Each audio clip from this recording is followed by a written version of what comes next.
Oke, shalom. Saya lihat jelas. Saya jujur lihat jelas sekali. Itu mau main di kepala terus. Hati-hati ya. Hati-hati. Semua tipu daya kuasa gelap mau main di kepala kita terus. Perasaan-perasaan terus dia mengintimidasi kita di kepala kita. Tapi Tuhan bilang jangan padamkan api. Di kepala saya lihat ada api-api. Ada api-api di kepala itu. Dan kalau ada api itu nggak bisa nusuk. Intimidasi itu nggak bisa masuk. Syaratnya apa? Api doang. Tuhan bilang apa? Renungkan firman itu siang dan malam. Jadi hiduplah oleh firman Tuhan. Hidupkan firman Tuhan. Bukan sekedar beribadah atau baca Alkitab. Bukan sekedar itu.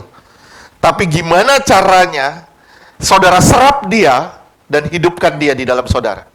Itu yang penting-penting.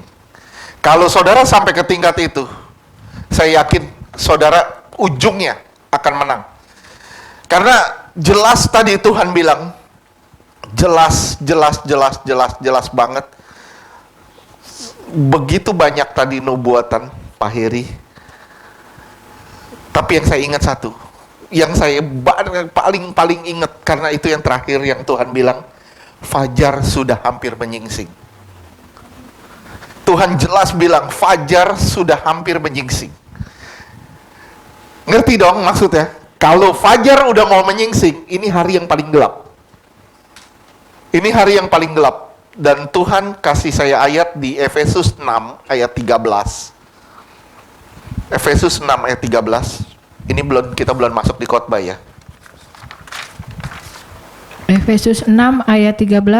Sebab itu ambillah seluruh perlengkapan senjata Allah. Ambil. Jadi pakai. Tuhan nggak pakein saudara. Saudara pakai sendiri.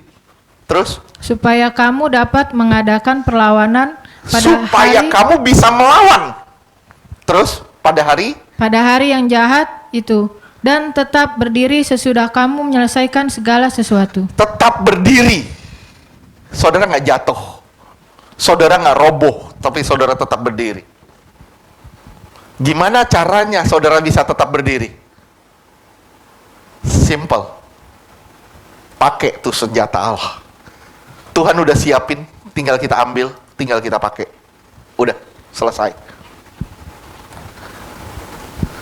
Ya, kita lihat ya, kesininya, nanti kesini.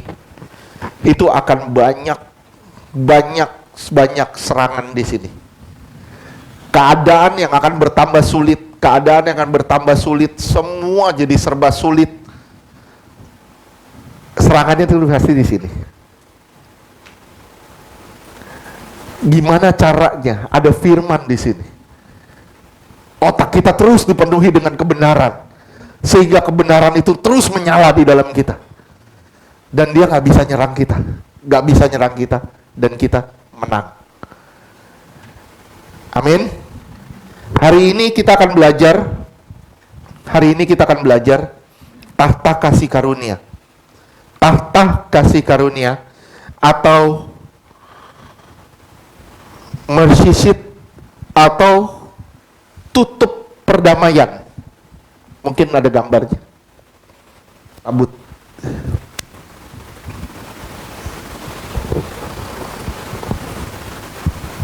Yang tabut aja satu. Ya. Nah, ini tabut perjanjian, ini tutup perdamaian, ini tutup perdamaian. Ini yang disebut tutup perdamaian atau tahta kasih karunia.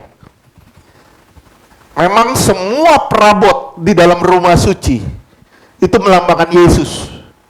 Melambangkan Yesus. Coba kembali ke gambar tadi. Saudara masuk ke sini, ada 4 pintu. Matius, Markus, Lukas, Yohanes. Saya udah pernah jelasin, saya nggak balik lagi ke sini. Saudara masuk ke sini, ini pengorbanan Yesus di atas kayu salib.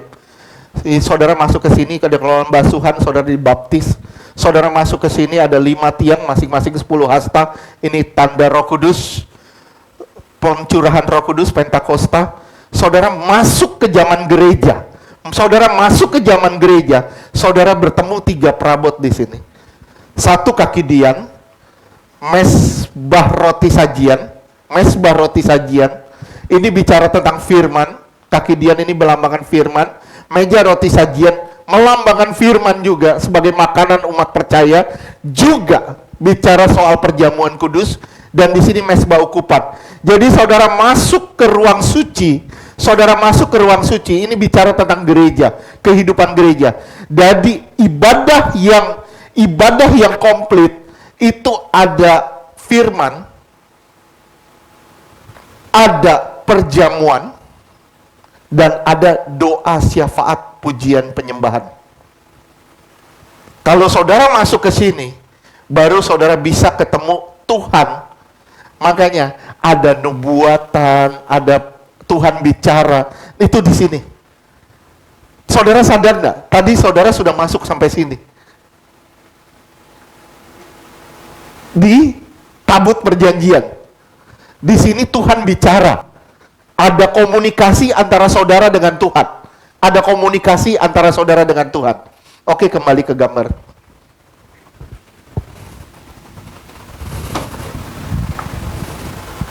Tabut perjanjian dalam Alkitab menduduki tempat yang sangat penting. Saat Allah berpesan kepada Musa untuk membuat kemah suci, perabot pertama yang disuruh Tuhan untuk dibuat adalah tabut perjanjian. Tabut perjanjian itu terletak di puncak dari kemah suci, yaitu di ruang maha suci.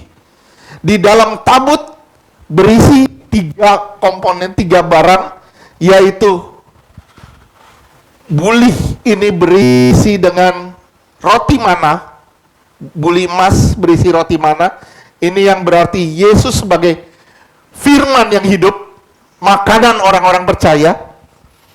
Terus ada di sini ada tongkat Harun yang berbunga, artinya the chosen one, orang yang dipilih oleh Allah. Coba kita lihat Yohanes 6 ayat 51. Yohanes 6 ayat 51. Akulah roti hidup yang telah turun dari surga. Jikalau seorang makan dari roti ini, ia akan hidup selama-lamanya, dan roti yang kubuat itu ialah dagingku. Kuberikan itu ialah dagingku yang akan kuberikan untuk hidup dunia. Iya. Dia adalah roti hidup itu. Sekarang lihat Kolose 1 ayat 15 dan 18. Kolose 1 ayat 15 dan 18. Kolose 1 ayat 15. Ia adalah gambar Allah yang tidak kelihatan, yang sulung lebih utama dari segala yang diciptakan. Iya, ayat 18. Kolose 1 ayat 18. Ialah kepala tubuh, yaitu jemaat, ialah yang sulung, yang pertama bangkit dari antara orang mati, sehingga ia yang lebih utama dalam segala sesuatu. Dialah yang lebih utama dalam segala sesuatu. Dialah tongkat Harun yang berbunga. Dia yang lebih utama dari semuanya. Sekarang lihat Kolose 2 ayat 9.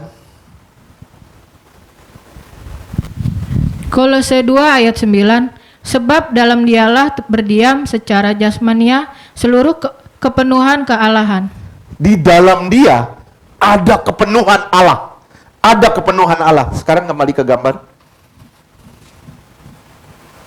Apa yang dimaksud dengan kepenuhan Allah? Kepenuhan Allah ialah kemah suci. Itu kepenuhan Allah. Kalau kita masuk ke dalam tabut, dia adalah makanan yang sempurna. Dia adalah yang diutus oleh Allah, dan dia adalah kepenuhan Allah. Dua loh batu. Saudara perhatikan, 2 loh batu ini. 5 hukum yang pertama itu hubungan antara Allah dengan manusia. 5 yang terakhir itu hubungan antar sesama. Kalau saudara lihat dari loh batu ini, Ini bicara tentang salib. Ke atas dan ke samping. Ke atas dengan Allah, ke samping dengan sesama. Oleh sebab itu, salib pertama kali ditegaskan di kemah suci.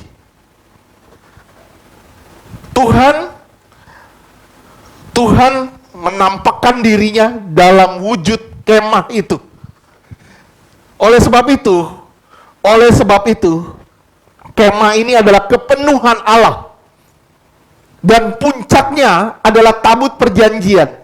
Tapi yang kita akan bahas hari ini hanya tutup perdamaian atau tahta kasih karunia. Tutup perdamaian atau tahta kasih karunia. Bagian dari tabut adalah tahta kasih karunia atau mercy seat. Kita lihat di Roma 3 ayat 24 sampai 26. Roma 3 ayat 24, dan oleh kasih karunia telah dibenarkan dengan cuma-cuma karena penebus dalam Kristus Yesus. Iya, 25. Roma 3 ayat 25, Kristus Yesus telah ditentukan Allah menjadi jalan perdamaian. Jalan perdamaian. Karena iman. Iya, terus. Dalam darahnya, hal ini dibuatnya untuk menunjukkan keadilannya. Karena ia telah membiarkan dosa-dosa yang telah terjadi dahulu pada masa kesabarannya. 26. Roma 3 ayat 26, maksudnya ialah untuk menunjukkan keadilannya pada masa ini, supaya nyata bahwa ia benar dan juga membenarkan orang yang percaya kepada Yesus. Oke, balik ke ayat 25. Saya fokus di jalan perdamaian. Jalan perdamaian pakai bahasa Inggris propitiation.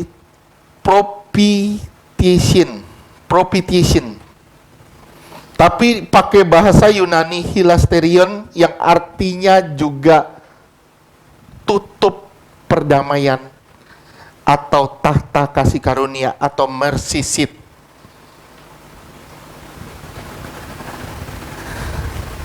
Dia ditentukan menjadi jalan perdamaian atau tutup perdamaian, atau dia ditentukan menjadi tahta kasih karunia. Yesus adalah tutup perdamaian.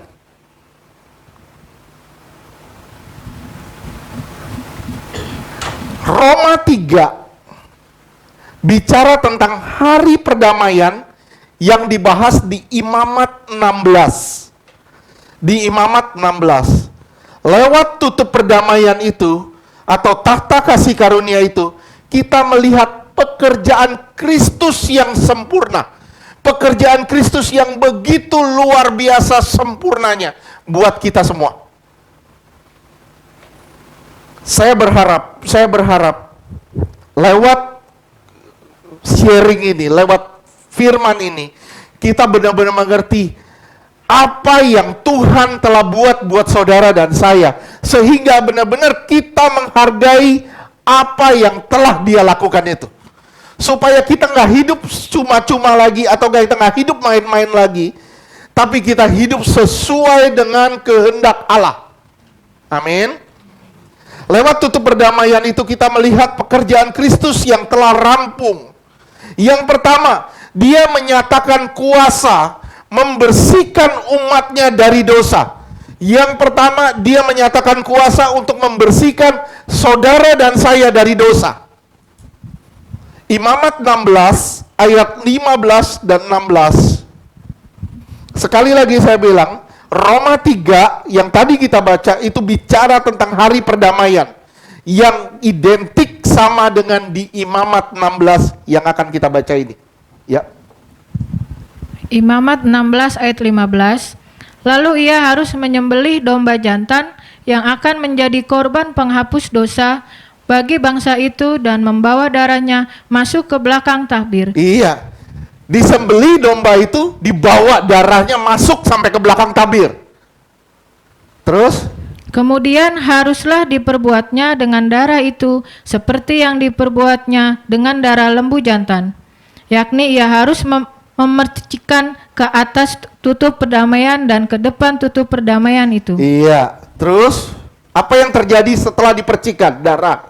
Terus 16. Di atas tutup perdamaian dan di depan tutup perdamaian itu. Terus Imamat 16 ayat 16. Dengan demikian ia mengadakan perdamaian bagi tempat kudus itu karena segala kenajisan orang Israel dan karena segala pelanggaran mereka. Terus, Apapun juga dosa mereka, apapun dosa saudara dan saya, terus demikianlah harus diperbuatnya dengan kemah pertemuan yang tetap diam di antara mereka di tengah-tengah segala kenajisan mereka. apapun dosa yang saudara telah buat, ketika saudara menghadap tahta kasih karunia itu, saudara dibersihkan. Ini luar biasa loh. Tuhan telah merampungkan semuanya. Semua unsur terlihat dan sangat bertalian dengan penghapusan dosa. Disatukan dalam diri Kristus. Semua itu dilakukan demi kepentingan kita semua, demi kepentingan saudara dan saya. Pelayanan Yesus bagi kepentingan rohani kita dalam membangun hubungan dengan Allah. Saudara tidak bakal bisa kontak dengan Allah, berhubungan dengan Allah, tanpa adanya tutup kasih karunia itu. Tutup perdamaian itu. Tanpa adanya korban darahnya yang dibawa dari depan sampai ke dalam. Saudara nggak akan bisa bersentuhan dengan dia. Saudara nggak akan pernah bisa bercakap-cakap dengan dia tanpa adanya tutup perdamaian itu. Ibrani 9 ayat 12.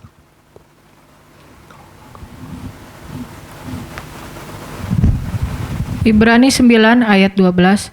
Dan ia telah masuk satu kali selama-lamanya ke dalam tempat yang kudus, bukan dengan membawa darah domba jantan dan darah anak lembu, tetapi dengan membawa darahnya sendiri, dan dengan itu ia telah mendapat kelepasan yang kekal. Iya. Kembali ke gambar. Nanti kita buka di ayat 25. Iya, bukan ini. Saudara perhatiin ya. Saudara perhatiin. Dia adalah imam besarnya. Dia juga imam besarnya. Dia bawa darah ini dari sini. Dia bawa sampai ke sini. Begitu ini kena darah, semua dosa umat Israel langsung bersih. Semua dosa langsung bersih. Bisa bayangin? Dia sudah bawa ini. Dia sudah bawa darahnya ke sini. Dan dia sudah memercikkan darahnya di sini. Dan saudara sadar nggak? Ketika saudara percaya kepada Yesus, dosa saudara sudah dihapus. Dosa saudara sudah dihapus. Dosa yang mana? Dosa yang dulu. Dosa asal. Nah, tapi dosa ini juga bermanfaat untuk dosa-dosa yang lain yang terjadi. Contoh. Saya kasih contoh gini ya. Penisilin itu ditemukan 1918. Ditemukan 1918 penisilin. Sampai hari ini bermanfaat gak? Sampai hari ini masih bisa menyembuhkan gak? Nah, itu contohnya. Dia ditemukan di situ tahun 1918, Perang Dunia Pertama, tapi dia tetap bermanfaat sampai hari ini. Tetap bisa menyembuhkan sampai hari ini. Tapi itu bukan alasan saudara dan saya untuk hidup semau-maunya dan hidup tanpa aturan. Bukan alasan untuk kita berbuat kesalahan atau berbuat dosa. Ayat 25, 26, nanti saya jelasin. Mungkin agak sedikit membingungkan. Terus Ibrani 9 ayat 25. Dan ia bukan masuk untuk berulang-ulang. Dia bukan masuk untuk berulang-ulang. Satu kali aja. Terus mempersembahkan dirinya sendiri. Sebagaimana imam besar setiap tahun masuk ke dalam tempat kudus dengan darah yang bukan darahnya sendiri. Iya. Jadi tiap tahun orang Israel itu tiap tahun dosanya diampuni setahun sekali. 1 tahun sekali dosa diampuni. Gimana caranya? Imam besar masuk membawa darah domba ke dalam dan memercikkan. Begitu darah itu dipercikkan di atas tutup perdamaian, dosa langsung dihapus. Oke, setiap tahun. Tapi Tuhan telah datang 1 kali dan dia sudah membersihkan dosa itu. Dia sudah membersihkan dosa itu. Itulah pengorbanan Yesus yang menyingkirkan kuasa dosa. Ayat 26. Ibrani 9 ayat 26. Sebab jika demikian ia harus berulang-ulang menderita sejak dunia ini dijadikan. Iya, dia tidak perlu berulang-ulang. Dia cukup 1 kali aja. Karena dia darah domba tanpa celah. Terus? Tetapi sekarang ia hanya 1 kali saja menyatakan dirinya pada zaman akhir untuk menghapuskan dosa oleh korbannya. Oleh korbannya dia hapus langsung dosa saudara.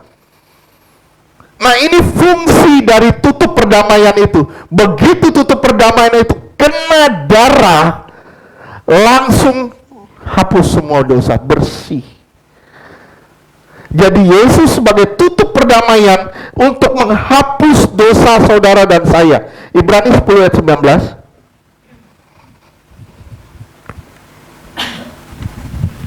Ibrani 10 ayat 19. Jadi saudara-saudara, oleh darah Yesus kita sekarang penuh keberanian dapat masuk ke dalam tempat kudus. Iya, karena darahnya yang sudah ada juga di dalam saudara dan saya. Saudara jadi imam, saudara bisa masuk ke tempat kudus dan saudara juga bisa bersentuhan dengan dia.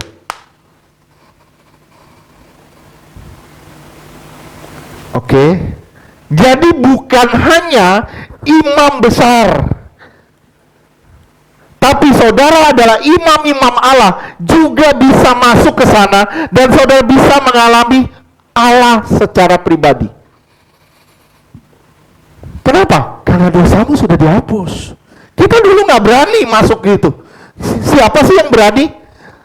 Orang imam masuk aja harus pakai kerincingan di bawahnya, harus pakai kerincingan, harus pakai bel, terus pakai ditarik dari depan. Begitu kerincingannya bunyi, berarti udah mati. Tinggal ditarik dari luar, udah meninggal imamnya. Kenapa? Nggak kudus. Satu dosa kecil pun nggak bisa berhadapan dengan Allah. Tapi saudara, ada tanda darah di dalam saudara. Saudara bisa menghampiri tahta kasih karunia itu. Saudara bisa mendapatkan kelepasan dari dosa. Ketika saudara berhadapan dengan tahta kasih karunia itu, saudara bilang, Tuhan ampuni dosaku. Saudara sadar nggak? Begitu saudara bertobat, sungguh-sungguh dosamu diampuni. Berapa banyak dari orang Kristen, begitu dia bertobat, terus balik lagi ke dosa-dosa lamanya. Terus bilang, saya ini orang brengsek, saya ini orang kotor. Terus begitu terus. Dia putar ke situ terus. Tuhan itu melerai dosa. Iblis mengingat dosa. Tuhan selalu melerai dosa. Iblis, dia akan bawa saudara untuk ingat dosa-dosamu terus. Jadi kalau ada suami istri ribut, ingat-ingat dosa suaminya, ingat dosa istrinya, terus diingat-ingat terus. Saya bilang, lu antek-antek siapa? Kira-kira begitu deh. Ya, jadi ingat, jangan ungkit-ungkit kesalahan orang. Oke? Karena itu bukan pekerjaan Tuhan. Roma 11 ayat 26 sampai 27.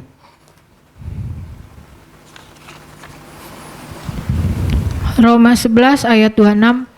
Dengan jalan demikian seluruh Israel akan diselamatkan, seperti ada tertulis, dari Sion akan datang penebus.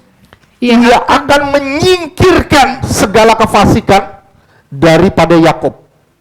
Disingkirkan, dihapus, to banish, to remove.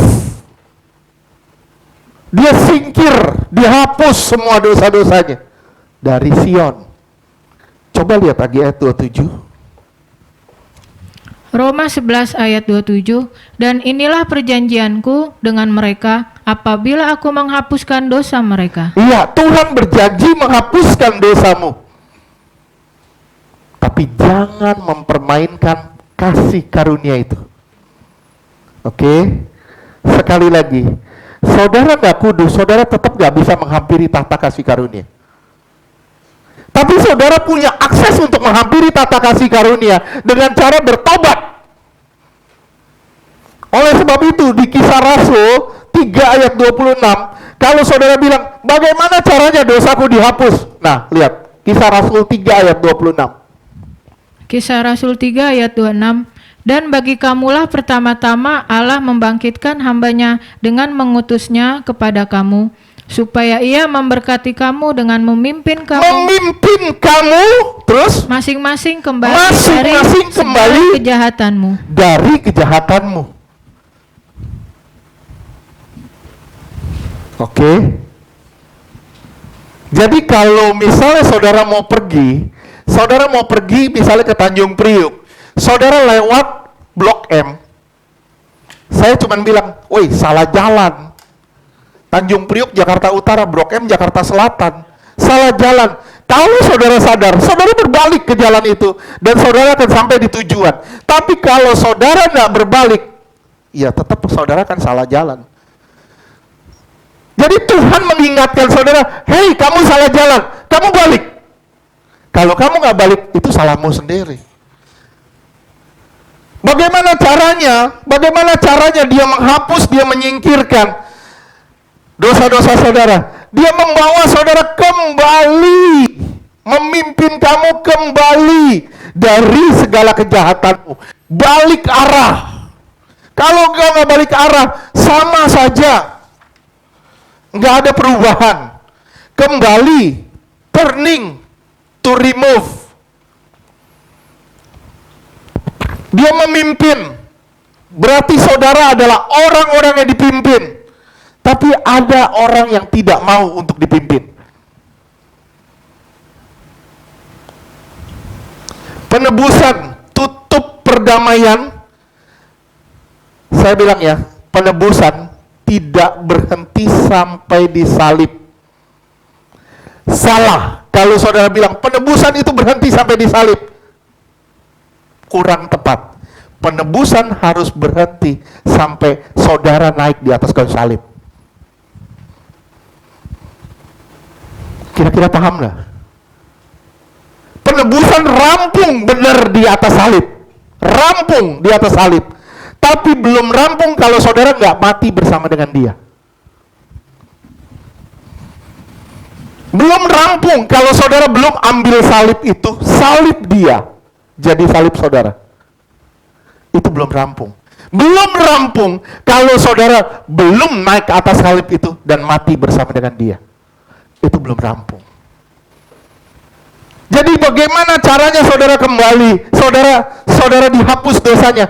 Kembali katanya. Dia pimpin kamu kembali.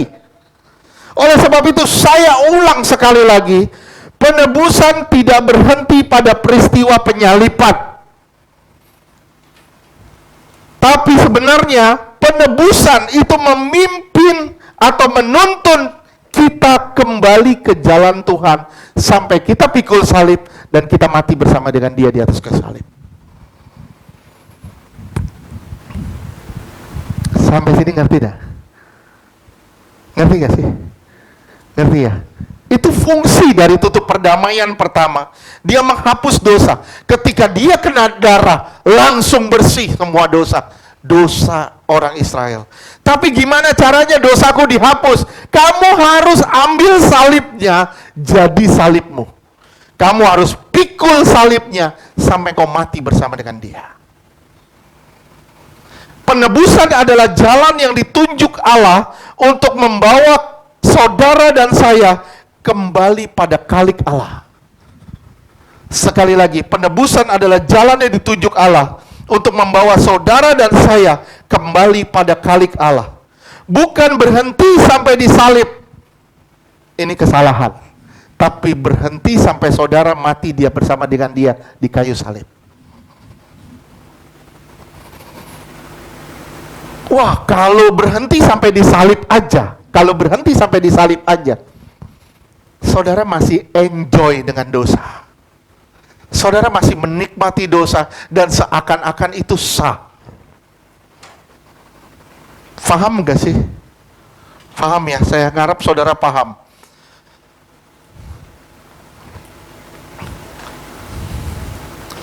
Kesalahan banyak orang berhenti pada salib, yang menyebabkan kasih karunia dianggap seperti barang murahan. Hal ini yang buat banyak orang Kristen diperbudak dan dibelenggu oleh dosa. Kita cukup beri diri dan rela untuk dituntun dengan salib. Saudara beri diri aja sama Tuhan. Tuhan, ini aku, silakan tuntun aku Tuhan. Tuntun kemana? Tuntun aku ke tahta kasih karunia. Saudara punya kesempatan, maaf saya bilang, saudara punya kesempatan bukan setahun sekali, tapi setiap saat saudara bisa berhadapan dengan tahta kasih karunia. Setiap saat. Dan setiap saat saudara menghadapi itu, dosamu dilerai langsung. Tapi bukan alasan engkau sah berbuat dosa. Sekali lagi, bukan alasan untuk engkau berbuat dosa. Sampai sini ngerti gak sih? Matius 11 ayat 28 dan 29. Tuhan mau membawa saudara pada gambar kaliknya, gambar dia gitu. Saudara punya gambar mukanya, misal muka Asyang dicoret-coret. Mukanya dicoret-coret. Gambarnya dicoret-coret. Nah, ini harus digambar ulang. Gimana caranya? Dia harus serahkan ini ke tangan yang berwajib. Siapa? Yesus yang bisa memperbaiki gambar ini.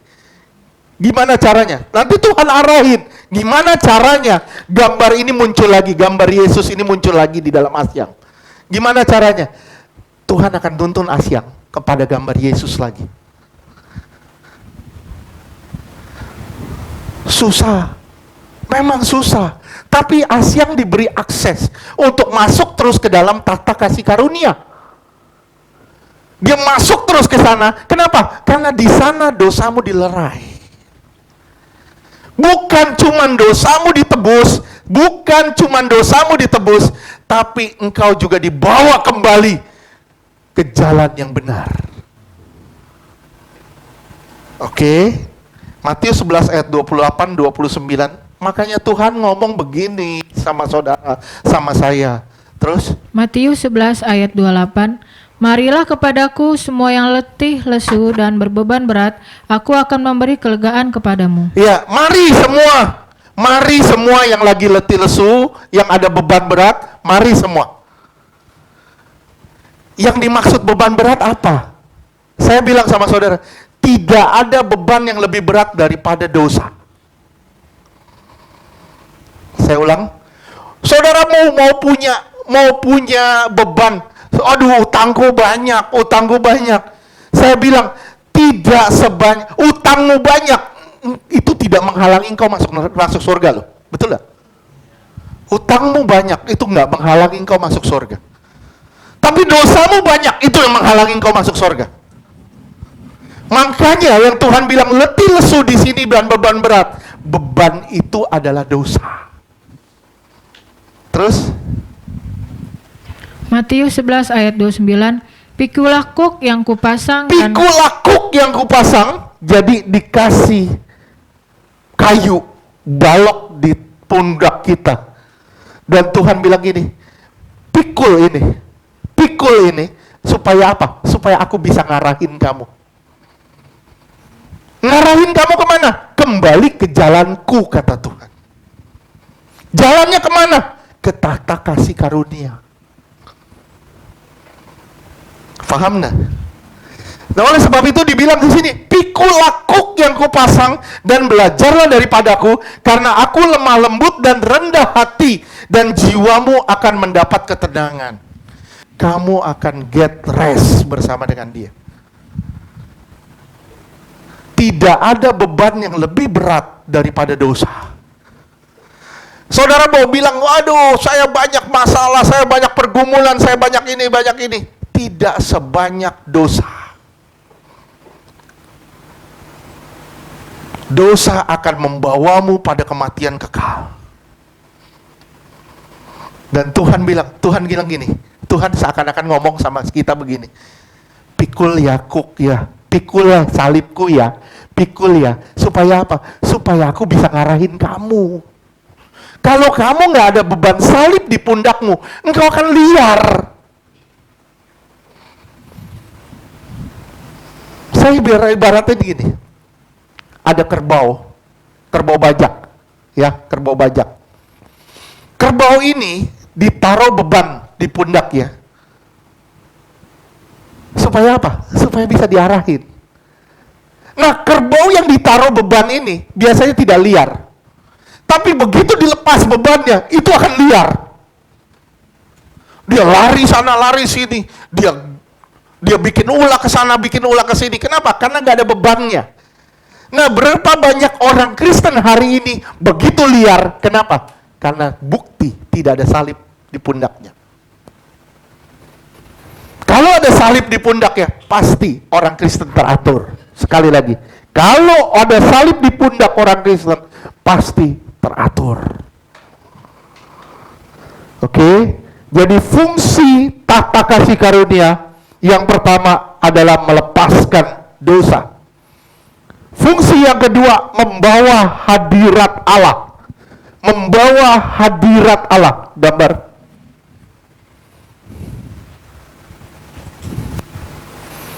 Di mana sih saudara bilang letak hadirat Allah di mana? Di sini, di tengah-tengah dua kerup ini. Kerup ini melambangkan kemuliaan. Di tengah-tengahnya ada hadirat Allah. Saudara nggak bakal bisa ngelihat hadirat itu. Saudara nggak bakal bisa ngelihat hadirat itu. Karena saudara nggak kudus. Oleh sebab itu saudara harus kudus dulu. Baru saudara bisa ngalamin hadirat Allah di situ. Oke. Jika hadirat Allah tidak ada di tabut, maka tabut hanyalah barang seni belaka. Oke. Jika hadirat Allah nggak ada di sini, maka ini hanyalah barang seni. Oke, saya bilang gini, jika hadirat Allah tidak ada di dalam saudara dan saya, maka kita hanya manusia biasa. Oke, sampai sini ngerti? Hadirat Allah ada di dalam saudara, ada di dalam saya. Oleh sebab itu, kita manusia yang luar biasa.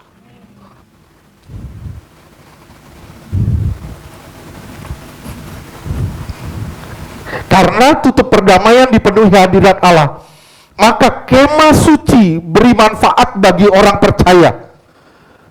Saya bilang ya, dengar ya, baik-baik ya. Gereja tanpa hadirat Allah hanya seonggok bangunan belaka. Gereja tanpa hadirat Allah hanya bangunan belaka yang gak ada artinya. Saudara tanpa hadirat Allah hanya manusia biasa. Saya bilang sama saudara ya, maaf ya, saya bilang ya, saudara seperti orang mati yang berjalan, zombie. Iya tahu, saya mesti ketik. Ngerti tak? Ngerti? Bilang ya, kalau saya nggak ada hadirat Allah, bilang, kalau saya nggak ada hadirat Allah, saya zombie.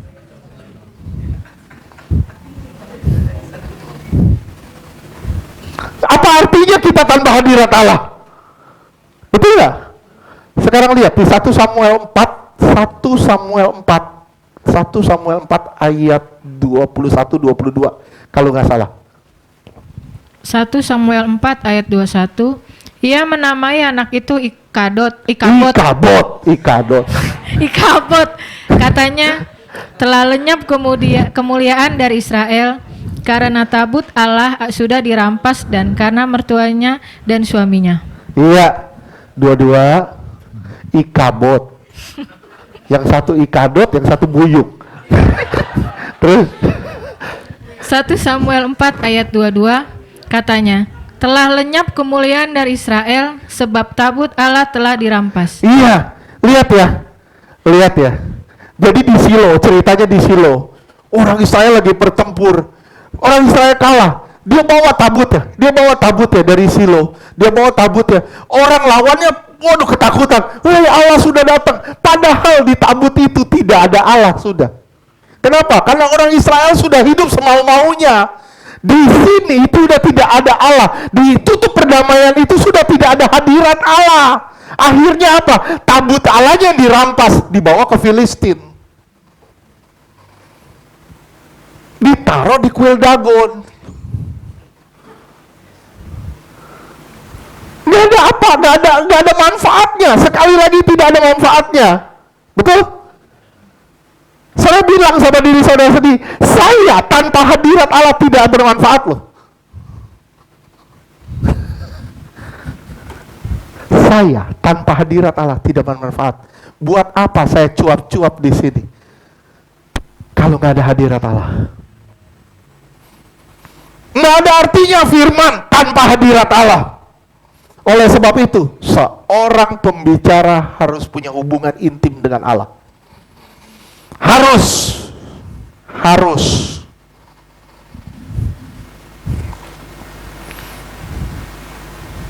Yesus adalah tempat pertemuan umat dan Allah. Yesus itu tempat pertemuan umat dan Allah. Jadi gini, kita bisa menghadap Allah dan saudara nggak bisa melihat siapa Allah. Nggak bisa ngelihat siapa Allah. Saudara harus melihat siapa Yesus. Saudara baru bisa lihat siapa Allah. Paham gak sih? Ya, kembali ke gambar tadi. Jujur ini agak sulit saya ngejelasinnya karena bagi yang pernah ngikutin khotbah saya tentang kemah suci, itu kurang lebih setahun saya khotbahin seri 1 tahun. Saudara pasti ngerti ini. Ya. Nih lihat ya. Saudara nggak bakal bisa ngelihat ke dalam. Nggak bakal bisa. Kenapa? Karena kalau saudara lihat ke dalam, saudara pasti mati. Harus ada tutup perdamaian ini. Kenapa? Karena saudara ngelihat Allah melalui Yesus. Saudara bisa ngelihat Allah melalui Yesus. Saudara nggak bisa lihat ke dalam Allah secara langsung. Coba lihat di 1 Samuel 6 ayat 19 sampai 21.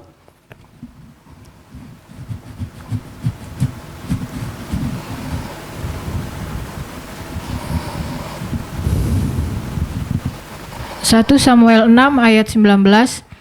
Dan ia membunuh beberapa orang Bet-Semes karena mereka melihat ke dalam tabut Tuhan. Terus ia membunuh 70 orang 70 orang mati dari rakyat itu. Terus rakyat itu berkabung karena Tuhan telah menghajar mereka dengan dahsyatnya. dahsyatnya. Terus 20. 1 Samuel 6 ayat 20. Untung loh saya bilang, saudara hidup di zaman perjanjian baru. Yesus itu anugerah terbesar buat saudara dan saya. Bisa bayangin kalau saudara hidup di zaman perjanjian lama, bagaimana cara ceritanya? Lu mau lihat ke dalam tabut gak bisa. Mau ibadah mesti ke Yerusalem. Susah. Kita mau ibadah sekarang tinggal masuk kamar, saudara langsung menghadap tahta kasih karunia. Di situ saudara akan bertemu dengan hadirat Allah. Saya bilang ya, saudara sering kali bertemu dengan hadirat Allah. Saudara, hadirat itu akan menyatu dengan saudara. Sekali lagi saya bilang, saudara bersentuhan terus dengan hadirat Allah, hadirat itu akan menyatu dengan saudara. Dan hadirat itu terbawa kemanapun saudara pergi. Kenapa? Karena hadirat itu sudah ada di dalam saudara. Kira-kira mengerti tidak sampai sini? Terus 1 Samuel 6 ayat 20. Dan orang-orang Bet-Semes berkata, siapakah yang tahan berdiri di hadapan Tuhan? ini kesalahan mereka. Mereka sudah lihat ke dalam tabut dan mereka mati 70 orang. Akhirnya mereka bilang, aduh, siapa sih yang bisa tahan melihat tabut ini? Bawa pergi dah, bawa pergi. Terus? Allah yang kudus ini, kepada siapakah ia akan berangkat meninggalkan kita? 21. 1 Samuel 6 ayat 21, lalu mereka mengirim utusan kepada penduduk Kiryat Yearim Terus? dengan pesan, orang Filistin telah mengembalikan tabut Tuhan, datanglah dan angkutlah itu kepadamu. Ya. Ini kesalahan dari orang Kristen hari ini. Begitu dia jatuh di dalam dosa, begitu dia salah, dia bukan menyingkirkan dosa, dia malah menyingkirkan Yesus. Harusnya dosanya yang disingkirkan, jangan menjauh dari Tuhan. Kita terintimidasi, aduh Tuhan, saya udah gak layak lagi. Ya sudah, saya sudah gak layak, saya jauh-jauh lah sama Tuhan. Saya bilang ya sama saudara, saudara seperti orang-orang di mana tadi, bed apa? Bed siapa? Bed Semes. Bed Semes. Bukan Batman, apa? Bed Semes. Semes, ya. Tuh, ya.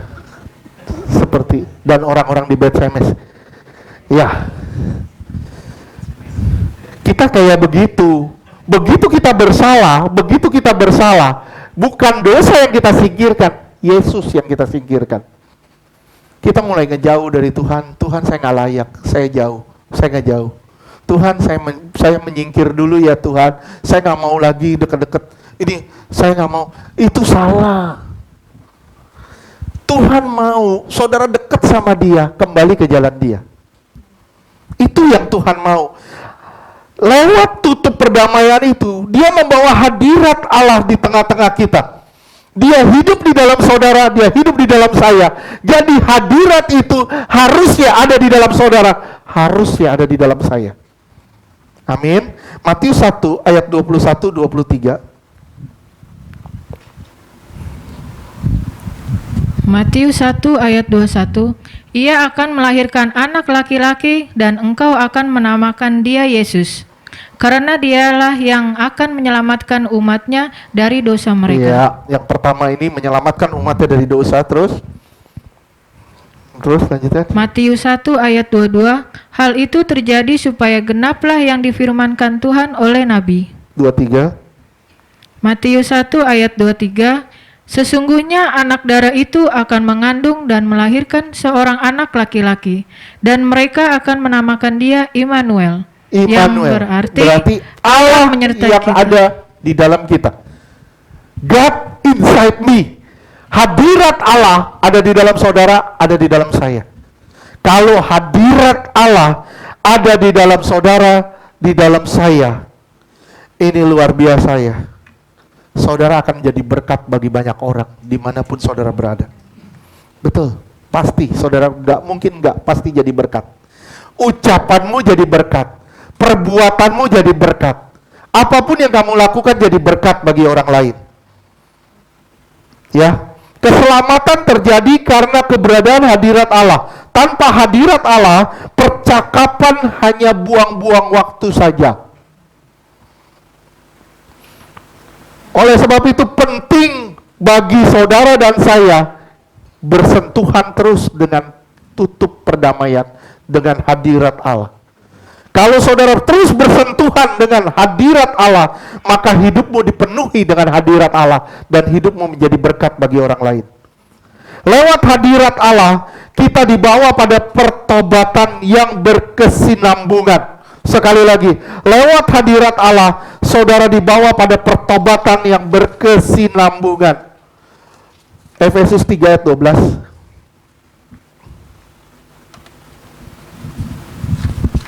Efesus 3 ayat 12, di dalam Dia kita beroleh keberanian dan jalan masuk kepada Allah dengan penuh kepercayaan oleh iman kita kepadanya. Iya, lihat ya, di dalam Dia kita beroleh keberanian, jalan masuk kepada Allah dengan penuh kepercayaan oleh iman kita kepada Dia. Kita dibawa masuk berjumpai Allah, berjumpa dengan hadirat Allah. Kita dibawa masuk ke dalam hadirat Allah. Begitu hadirat itu terimpartasi di dalam saudara, saudara tidak bisa tidak, saudara pasti jadi berkat. Tapi masalahnya begini nih, masalahnya nih ya. Saya tanya sama saudara, berapa banyak dari kita mengejar hadirat Allah dalam bentuk mengalami manifestasi Allah?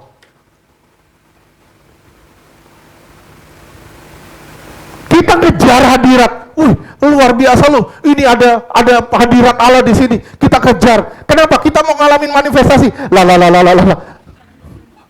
Kita mau ngalamin manifestasinya. Sebenarnya bukan itu kuncinya. Kuncinya bukan itu. Begitu hadirat Allah ada di dalam saudara, saudara ditransformasi dari manusia lama jadi manusia baru.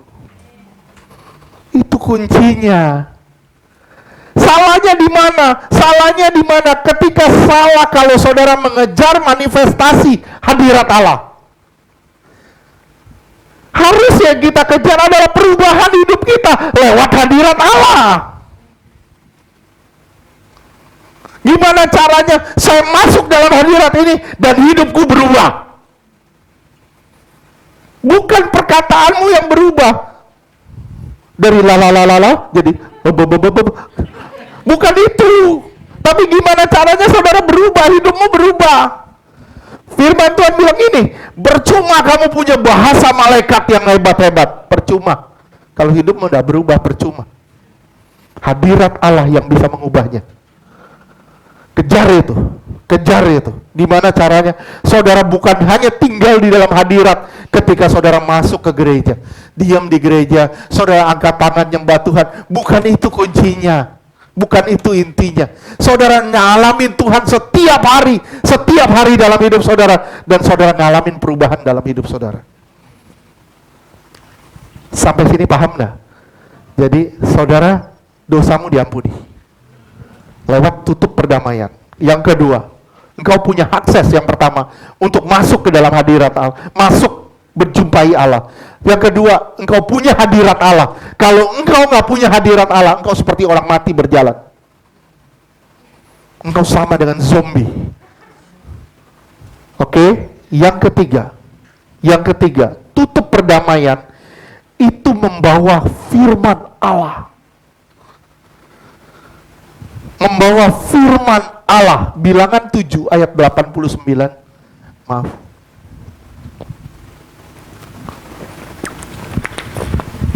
Bilangan 7 ayat 89.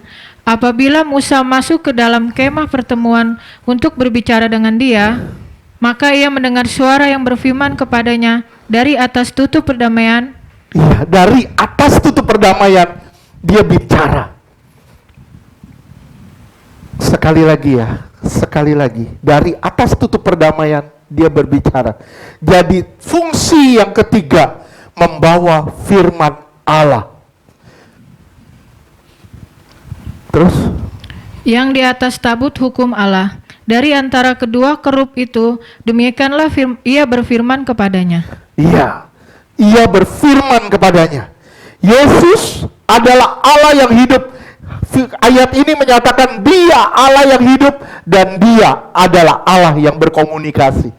Tapi permasalahannya, kita yang gak pernah komunikasi sama dia. Kita yang sulit sekali duduk diam di hadapannya. Sulit sekali berkomunikasi dengan dia. Betul. Saya bisa ngobrol misalnya sama Ignatius bisa 1 jam. Tapi sulit ngobrol sama Tuhan 1 jam.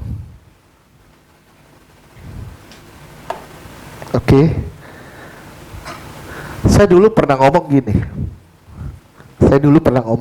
Dulu. Saya harap ini nangkep semua ya. Nangkep semua. Seorang pembicara, WL, singer, minimal 40 menit aja di dalam hadirat Allah. 50 menit aja. Kalau saya bilang 1 jam aja gimana? 1 jam aja setiap hari di dalam hadirat Allah. 1 jam aja setiap hari dalam hadirat Allah. Saudara diem aja, nyembah Tuhan aja, nyembah Tuhan aja. Saudara berdoa aja. Bukan pergumulan, bukan hanya pergumulan ya. Ngomong pergumulan mah gampang. Saudara ngomong 3 jam pun bisa loh ngomong pergumulan. Kenapa? Banyak sekali yang kamu minta. Tuhan, oh ini Tuhan, mobil ini Tuhan bagus ya Tuhan. Oh Tuhan, Tuhan, sepatu Tuhan, sepatu kayak dia Tuhan. Tuh, oh Tuhan, itu rok Tuhan, rok. Banyak saudara bisa ngomong. Tuhan bilang gini, emang gua pasar swalayan? Kita bukan minta, tapi gimana caranya saudara datang dengan ketulusan hati dan saudara nyembah Tuhan aja deh. Saya bilang ya, maaf ya, WL Singer 1 jam aja deh. Saya yakin penyembahanmu akan berubah ke arah yang lebih hebat. Saudara nih, semua yang ada di sini, 1 jam aja setiap hari, 1 jam aja setiap hari. Saya yakin meledak di ruangan. Meledak di ruangan, bener. Meledak sama apa? Sama hadirat. Saya ingat satu kisah, itu pencurahan Pentakosta di Azusa Street. Itu William Seymour. Dia orang yang tinggal di dalam hadirat Tuhan. Dia orang kulit hitam. Dia anak hasil perkosaan. Tapi dia membawa kegerakan rohani di Amerika. Di awal abad 19. Dia nyembah. Itu sampai pemadam datang semua. Dikira kebakaran, itu seperti ada api di dalam situ. Sampai satu gang itu, satu Azusa Street itu bertobat. Saya cuma bilang sama saudara, 1 jam aja kita. 1 jam aja kita.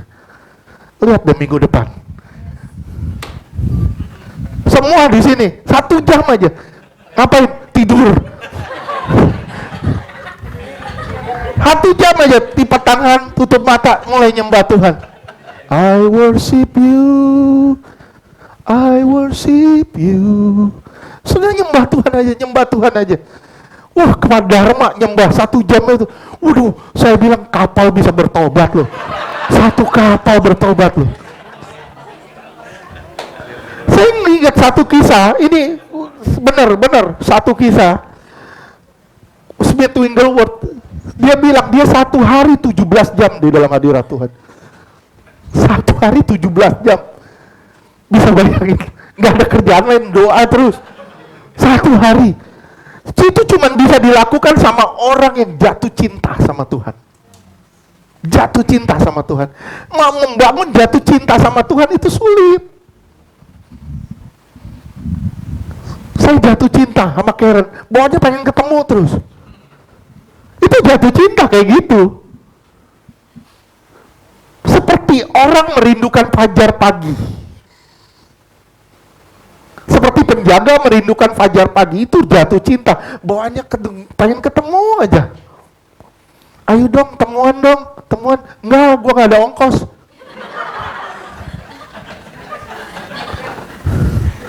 Bawaannya pengen ketemu terus sama Tuhan.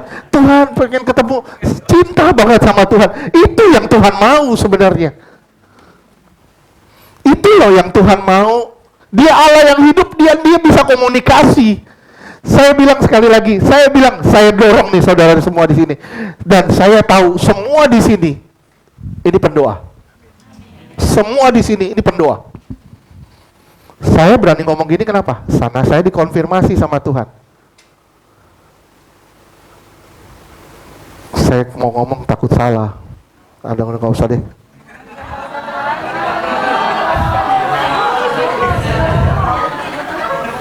Tahun lalu, bulan Oktober, Tuhan bilang apa? Aku memisahkan kambing dari domba. Betul ya?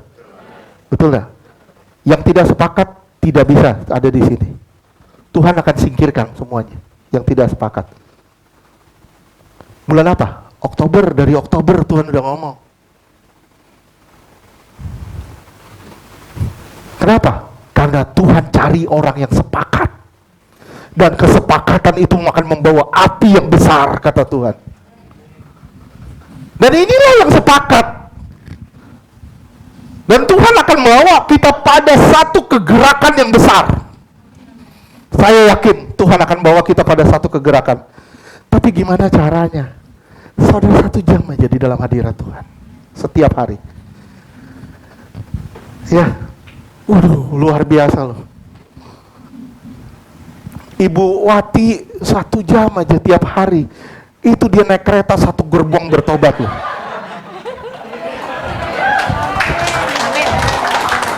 Satu gerbong terima Yesus, coba bayangin. Coba kalau bisa begitu ya. Waduh, itu luar biasa lah. Hidupmu akan berubah dan hidupmu akan jadi berkat bagi orang lain. Yesus itu anugerah terbesar dari Bapa. Anugerah terbesar dari Bapa. Ini tadi pagi saya tulis. Kenapa? Ini ungkapan hati saya sebenarnya.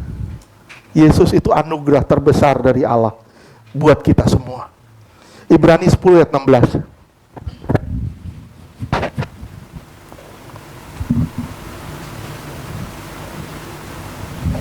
Ibrani 10 ayat 16, sebab setelah ia berfirman, inilah perjanjian yang akan kuadakan dengan mereka sesudah waktu itu. Ia berfirman pula, aku akan menaruh hukumku di dalam hati mereka dan menuliskannya dalam akal budi mereka. Iya, aku tulis hukumku di dalam hati mereka dan di dalam akal budi mereka. Saudara akan ngalamin pengudusan. Karena ada hukum Allah di dalam saudara. Firman Allah itu tajam, menghujam jantung.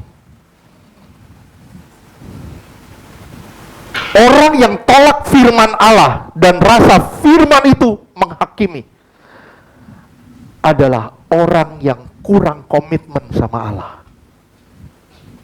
Wah, firman lu menghakimi. Saya bilang, lu kurang komitmen sama Allah. Cuman orang yang kurang komitmen sama Allah yang merasa firman sebagai suatu penghakiman. Faham gak sih sampai sini? Faham ya? Faham ya? Firman Allah itu tajam menghujam jantung. Mau bukti? Mau bukti? Lihat Lukas 2 ayat 35. Ini Simeon ngobrol sama Maria. Lukas 2 ayat 35, dan suatu pedang akan menembus jiwamu jiwamu sendiri supaya jiwamu menjadi nyata. Maria, dia ngomong sama Maria, satu pedang akan menembus jiwamu sendiri supaya nyata, terus supaya menjadi nyata pikiran hati banyak orang. iya, dia hujam firman itu menembus jantung supaya nyata. Sekarang lihat perkataan Yesus, Matius 12 ayat 48 sampai 50. Matius 12 ayat 48. Bisa bayangin kalau kita sebagai mama atau kakak beradiknya datang ke dia dan dia bilang gini sama kita. Matius 12 ayat 48, tetapi jawab Yesus kepada orang yang menyampaikan berita itu kepadanya, siapa ibuku dan siapa Ya. saudara-saudaraku? Jadi Maria sama saudara-saudaranya, adik-adiknya datang ke Yesus, bilang itu, terus ada yang nyampein itu, ada mamamu dan adik-adikmu datang. Yesus bilang gini, siapa ibuku dan siapa saudara-saudaraku? Terus lanjutkan. Matius 12 ayat 49, lalu katanya sambil menunjuk ke arah murid-muridnya, ini ibuku dan saudara-saudaraku. Ini ibuku dan ini saudara-saudaraku. Siapa ibunya dan siapa saudaranya? Terus Matius 12 ayat 50, sebab siapapun yang melakukan kehendak Bapakku di surga, dialah saudaraku laki-laki, dialah saudaraku perempuan, dialah ibuku. iya, kitalah saudara-saudaranya Tuhan. Jika kita melakukan kefirman Tuhan. Saya bilang ya, apakah ini menghujam jantung Maria? Menghujam jantungnya enggak? Menghujam. Kenapa? Karena dia bilang, siapa ibuku, siapa saudaraku? Mereka lah yang melakukan kehendak Bapakku. Kasar gak? Secara daging kita bilang kasar. Tapi ini kebenaran. Ini kebenaran. Dan kebenaran itu mutlak tidak bisa ditolak. Sampai sini ngerti? Coba lihat Petrus ya. Paulus di 1 Korintus 5 ayat 1 sampai 8. 1 Korintus 5 ayat 1. Memang orang mendengar bahwa ada percabulan di antara kamu, dan percabulan yang begitu rupa seperti yang tidak terdapat sekalipun di antara bangsa-bangsa yang tidak mengenal Allah, yaitu bahwa ada orang yang hidup dengan istri ayahnya. Iya. Jadi di jemaat Korintus ini jemaat yang ngejar karunia. Ngejar terus karunia. Dia fokusnya pada karunia. Fokusnya pada manifestasi Roh Kudus. Tapi di situ ada kejahatan. Kejahatannya apa? Percabulan yang di luar pikiran manusia. Udah jahat banget dah pokoknya. Terus lanjutkan 2. 1 Korintus 5 ayat 2. Sekalipun demikian kamu sombong, tidakkah lebih patut kamu berduka cita dan menjauhkan orang yang melakukan hal itu dari tengah-tengah kamu? Iya. Udah begitu sombong lagi. Ya, ditegur, menolak. Terus lanjutkan 3. 1 Korintus 5 ayat 3. Sebab aku sekalipun secara badani tidak hadir. Aku nggak hadir ya. Terus, tapi aku secara rohani aku tahu loh. Terus, tetapi secara rohani hadir. Aku sama seperti aku hadir telah menjatuhkan hukuman atas dia yang telah melakukan hal yang semacam itu. iya, dia menjatuhkan hukuman atas dia. Terus ayat 4. 1 Korintus 5 ayat 4. Bila mana kita berkumpul dalam roh, maka bersama-sama dengan aku dengan kuasa Yesus Tuhan kita. 5. 1 Korintus 5 ayat 5. Oh salah. Orang itu Kurang harus jelas. kita serahkan dalam nama Tuhan. Kita serahkan dalam nama Yesus kepada Iblis. Terus, Sehingga binasa tubuhnya, agar rohnya diselamatkan pada hari Tuhan. iya, binasa dah tubuhnya. Tapi rohnya harus selamat. Sekarang saya bilang, ini firman. Ini serem nggak? Ini menghujam jantung nggak? Iya, kenapa? Karena firman itu adalah pedang. Dan firman itu teguran. Kalau firman tidak ada teguran, firman membuai. Ayat 6. 1 Korintus 5 ayat 6. Kemegahanmu tidak baik, tidak tahukah kamu bahwa sedikit ragi menghamiri seluruh adonan. Mengkamiri, ya. Terus, satu ragi kecil itu akan buat kotor semua adonan.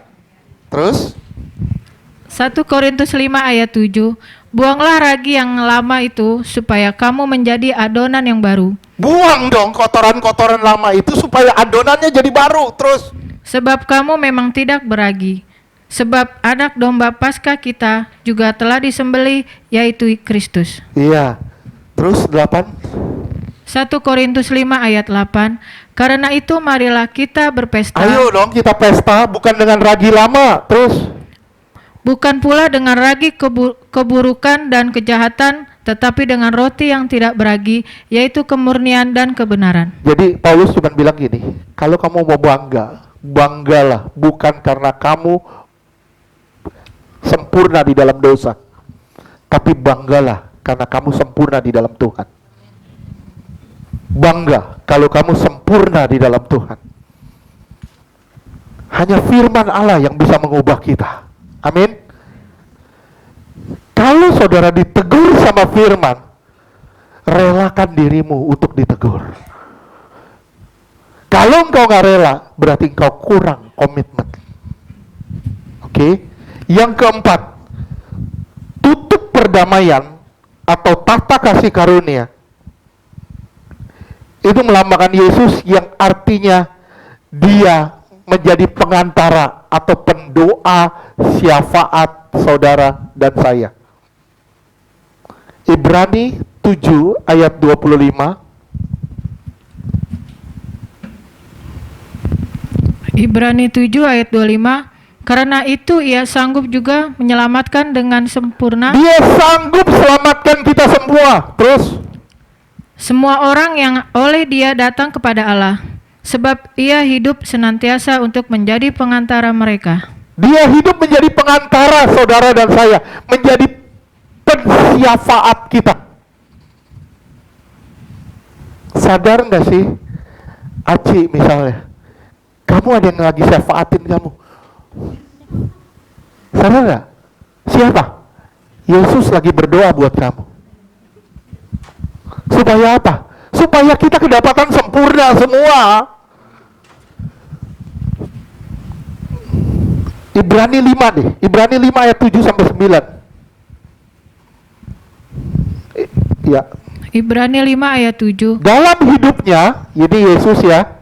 Terus, Dalam hidupnya sebagai manusia, ia telah mempersembahkan doa dan permohonan dengan ratap tangis dan keluhan kepada Dia. iya. Lihat ya. Waktu dia jadi manusia, dia juga berdoa, bergumul. Terus, Yang sanggup menyelamatkannya dari maut, dan karena kesalehannya ia telah didengarkan. ya 8. Ibrani 5 ayat 8. Dan sekalipun ia adalah anak, ia telah belajar menjadi taat dari apa yang telah dideritanya. Iya, ayat 9. Ibrani 5 ayat 9. Dan sesudah ia mencapai kesempurnaan, Ia mencapai kesempurnaan, terus ia menjadi pokok ia menjadi pokok keselamatan keselamatan yang abadi. bagi Terus, semua orang yang taat kepadanya. iya, ini luar biasa ya. Dalam hidup sebagai manusia, arti sepanjang hidupnya dia bergumul. Sampai sekarang dia tetap bergumul. Bagi kita semua, agar kita sungguh-sungguh ikut dia. Sungguh-sungguh ikut dia. Dia nggak mau saudara setengah-setengah ikut dia, tapi dia rindu saudara sungguh-sungguh ikut dia. Buktinya mana, Pak? Buktinya, saudara dengar tadi, nubuatan. Tuhan bilang apa? Deket dong. Itu tuh doanya Tuhan sebenarnya. Itu kerinduannya Tuhan, supaya saudara benar-benar nyatu sama dia. Saudara benar-benar merindukan dia. Itu yang Tuhan rindukan. Ibrani 4 ayat 15. Ibrani 4 ayat 15. Sebab imam besar yang kita punya bukanlah imam besar yang tidak dapat turut merasakan kelemahan-kelemahan kita. Sebaliknya sama dengan kita, ia telah dicobai hanya tidak berbuat dosa. Iya, dia sama kita, turut merasakan, ini simpatis. Bahasa Inggrisnya simpatis. Bahasa Yunaninya kalau nggak salah sumpateo ya. Ya, hampir sama, sumpateo. Yang artinya ada dua, menolong orang karena belas kasihan. Dia lihat kita, kelemahan kita, dan dia berusaha menolong kita karena dia berbelas kasih sama kita. Contohnya gini, saya susah dulu sekolah, belajar matematik susah. Oke? Ignatius sekolah. Ignatius matematik susah dia juga. Nah, saya sudah ngelewatin susahnya belajar matematik. Dan akhirnya saya ngajarin dia karena saya berbelas kasih sama dia. Itu simpatis. Yuk Igna, gue ajarin. Nih 3 tambah 3, 6. 2 tambah 2, 4. Dia belajar terus. Oh gitu ya. Oh gue susah ya. Iya dulu gue juga susah. Tapi kalau gue sudah ngelewatin, gue ngajarin lu. Itu simpatis. Menolong orang lain karena belas kasihan. Dia melihat saudara, susah ya jadi kudus ya. Saudara susah gak jadi kudus? Susah ya. Dia simpatis gak sama saudara? 1, dia doa. 2, dia tolong saudara. Gimana caranya supaya saudara jadi kudus? Dia punya simpati, dia punya simpatis sama saudara. Oleh sebab itu dia ada di dalam saudara, dia tolong saudara supaya dia benar-benar saudara jadi kudus, itu aja. Kenapa? Karena dia udah kudus duluan. Dia tahu susahnya jadi kudus. Oleh sebab itu dia tolong saudara supaya saudara jadi kudus. Kedua, simpatis itu artinya bersedia, tinggal membimbing melalui masalah. Ini belas kasihan. Misalnya gini, seseorang lagi dalam kedukaan. Saya bersedia di sana untuk menjadi penghibur dia. Kamu lagi susah ya, oh begini, ayo deh saya bersedia menjadi penghibur saudara. Ini hebatnya Tuhan kita Yesus Kristus. Lewat tutup perdamaian itu, dia punya simpati sama saudara. Dia menjadi pendoa syafaat saudara. Dia menolong hidup saudara, supaya saudara juga bisa kudus. Dia membantu saudara untuk mendapatkan kesempurnaan yang dia sudah dapat. Oke, inilah belas kasihan, inilah tahta kasih karunia, tahta yang didasarkan pada kasih. Dia merasakan apa yang saudara rasakan. Sekali lagi saya bilang, dia merasakan apa yang saudara rasakan hari ini. Saudara lagi sedih. Aduh Tuhan, kok begini ya Tuhan? Sedih, saudara sedih. Saudara pikir dia nggak rasa? Dia rasa, dia simpatis gak? Simpati sama saudara. Aduh, gue kasihan sama dia, gue tolong ya. Beri penghiburan buat saudara. Nah saudara kadang sadar, salah. Begitu saudara sedih, saudara cari hiburan di luar.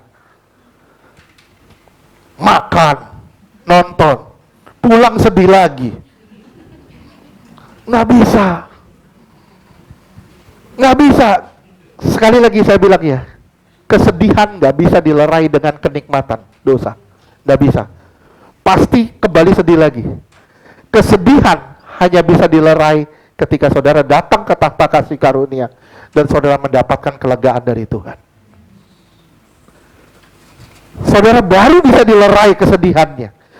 Dia rela menderita bersama dengan saudara. Aduh, saya banyak pergumulan. Saudara pikir dia nggak tahu? Aduh, banyak beban. Saudara pikir dia nggak tahu? Dia tahu, cuman kita nggak peduli. Ibrani 10 ayat 33 dan 34. Ibrani 10 ayat 33. Baik waktu kamu dijadikan tontonan oleh cercaan dan penderitaan, maupun waktu kamu mengambil bagian dalam penderitaan mereka yang diperlakukan sedemikian. Iya, jadi ini ngambil bagian dalam penderitaan orang lain. Terus? Ibrani 10 ayat 34.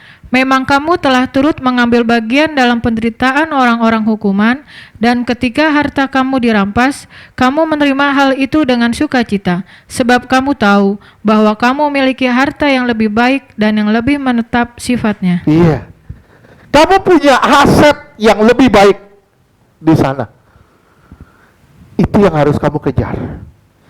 Kita bukan hanya menderita sebagai murid, tapi kita ikut ambil bagian pada penderitaannya sampai mati bersama dengan dia.